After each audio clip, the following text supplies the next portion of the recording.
Bonsoir, nous sommes en direct du salon Mieux Vivre à Fribourg avec Elisa Belen. Bonsoir. Donc c'est génial de te découvrir pour tout un tas de choses, mais on va déjà commencer par la géobiologie et la bioénergie. Donc tu peux nous dire ce que c'est? Parce que voilà, on croit savoir, mais souvent on ne sait pas toujours. Ouais, en fait, on ne sait pas souvent. La bioénergie, en fait, c'est simplement l'émanation de ce qui est matériel, que ça soit inerte ou animé. Et puis, en fait, avec nos perceptions, on peut les réhabiliter pour percevoir ce qui est plus subtil. Mais en fait, c'est une fonction... Donc nous, on peut agir sur la matière et sur notre corps. Surtout, on peut déjà la capter et puis après agir sur cette énergie qui émane de cette matière et de notre corps. Voilà. D'accord. Alors, ton job, ça consiste en quoi? Toi, tu offres des expertises, des formations pour vraiment que les personnes puissent découvrir en immersion lors de stages, de week-ends. Voilà. Tu peux nous en parler plus? Qu'est-ce que ton rôle, qu'est-ce que les gens vont apprendre à travers ce que tu vas proposer?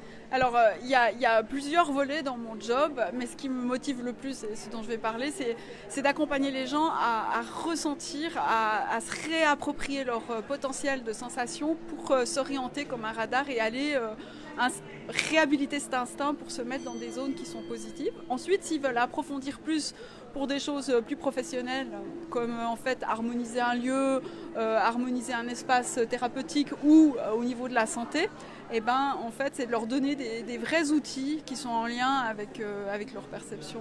D'accord. Ça c'est un des volets, et l'autre c'est vraiment de faire des expertises d'habitat, même de lieux professionnels. Ça commence de plus en plus. Mais ça consiste en quoi une expertise?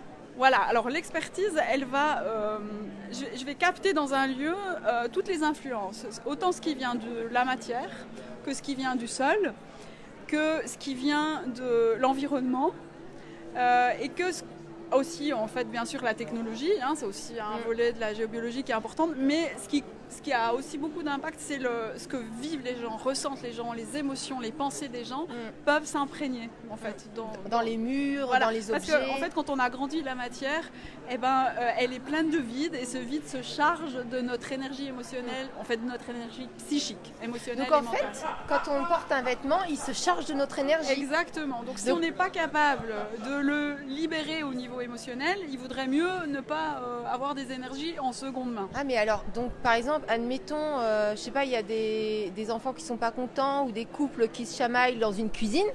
L'énergie de colère, elle est dans les murs. Elle reste impactée en fait quand il y a des émotions très fortes. Le pire, c'est les urgences dans les hôpitaux, les églises aussi.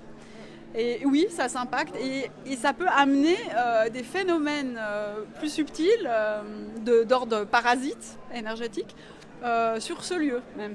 En fait, les lois subtiles correspondent aux lois physiques. C'est-à-dire que si on laisse par exemple la nourriture traîner longtemps, il va y avoir des parasites qui viennent décomposer. Et ben avec les émotions, c'est la même chose. Donc si on n'exprime pas nos émotions, qu'on retient tout, et ben dans notre système énergétique, on a des parasites qui viennent. Et dans un lieu, c'est la même chose. Donc en fait, toi, tu vas aider à ce que chacun soit autonome pour pouvoir nettoyer son lieu ou son être. Alors, si on a envie de faire des formations pour être autonome, oui. Dans le cadre d'expertise, en fait, ce qui est vraiment spécifique dans mon approche, c'est que si les gens veulent, il y a une partie de l'harmonisation qui se fait ensemble. Et ça, je trouve intéressant parce que du coup, je ne suis pas là en tant que magicienne comme ça. Je permets aux gens de récupérer leur pouvoir et de se réapproprier leur lieu différemment, avec plus de conscience, aussi peut-être plus de confiance dans ce qui se passe, parce que la plupart du temps en fait les gens sentent ce qui se passe mais ne vont pas jusqu'au pas de dire non mais là je me sens trop mal, il faut que je fasse quelque chose pour mon bien-être. Voilà. Alors toi il t'est arrivé de faire des salons avant de venir ici. Voilà. Et donc un truc que j'ai découvert avant de venir sur le salon, tu proposes un parcours énergétique pour se régénérer, parce que toi, quand tu faisais des salons, tu étais rincé à la fin des salons. Donc tu t'es dit, mais qu'est-ce que je peux faire pour que les exposants restent en forme? Voilà, c'est ça. Donc cette fois-ci, j'ai la chance, grâce à André qui a accueilli cette proposition, et nous avons la chance, on va dire, j'ai proposé un parcours énergétique, parce qu'effectivement, comme tu l'as dit, j'étais fatiguée, parce qu'il n'y a pas d'énergie qui circule ici. Alors comment ça marche en fait, c'est inspiré en fait des ancêtres qui avaient la connaissance de ce qui se passait dans le sous-sol et qui utilisaient. Donc quand on prend des vieilles églises ou des vieux sites sacrés, des vieux mégalithes, enfin ils sont tous vieux les mégalithes, mais il y a des agencements avec les lignes, les réseaux telluriques du sol. Et en fait, ce que j'ai fait simplement, c'est que j'ai pris les aspects positifs du secteur du parcours, que j'ai démultipliés, et puis j'ai cumulé en fait des aspects de la nature. En fait, il y a des choses de la nature, un peu comme nous, on a des centres d'énergie qui gèrent des choses dans le corps. Dans la nature, il y a aussi des énergies qu'on peut déplacer. Et du coup, il y a à chaque fois une petite énigme, une intention, et puis ça agit sur des zones dans le corps qu'on est invité à observer, à revenir à l'intérieur pour se ressourcer.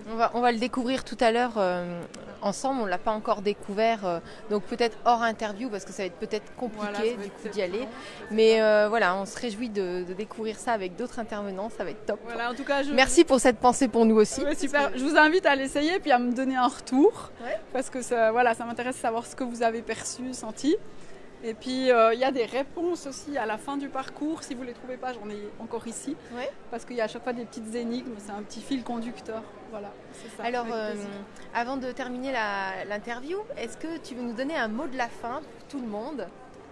Un mot de la fin, moi, c'est que le corps est notre ami. En fait, c'est vraiment, j'ai beaucoup de gratitude quand je m'émerveille de voir à quel point il nous donne en fait toutes les informations. C'est vraiment en fait cette observation, cette écoute qui permet de se connecter à ce qu'il nous dit, mais il nous avertit sans arrêt de ce qui est bon ou pas pour nous. Donc ce que j'aurais à dire simplement, c'est accordez-vous de l'espace pour être à l'écoute de ce qui se passe en vous. Tout est là en fait.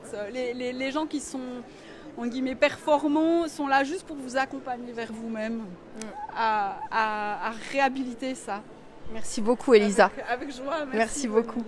À tout bientôt. À tout bientôt, merci.